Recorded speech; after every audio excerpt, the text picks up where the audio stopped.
part of it, of course, comes back to Israel. I mean, Israel's, other than a brief respite, presented a government to the world that did not provide the Arabs with anything resembling a horizon since 2009.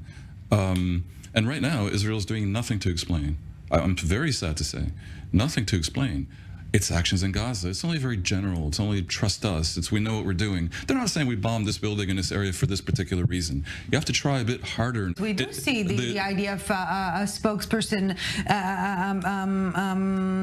facing the cameras day in, day out to explain or to try and give the bigger picture of IDF actions. It seems it's generalities. They're not saying this is why we attacked in this part of Sajaiya. They're not really doing it. I know what it means to be persuasive.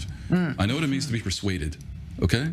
If I wasn't inclined a priori to believe Israel's probably trying to indeed do what it says, which is minimize civilian casualties, I would not be persuaded, and neither would you, and neither would the viewers. They're not doing it correctly.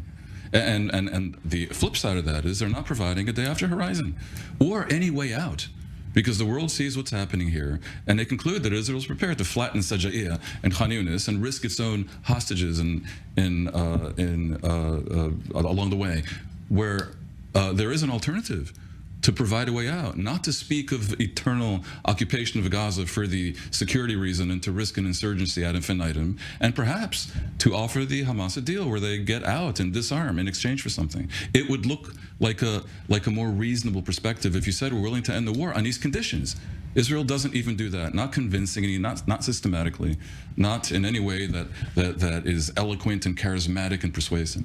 And yet, to end this war, there's always this option that we rarely talk about, that Hamas simply lay down the arms, release the hostages, and the war will end. Well, I'm not naive enough to think they're going to do that, but there could be pressure brought to bear on them.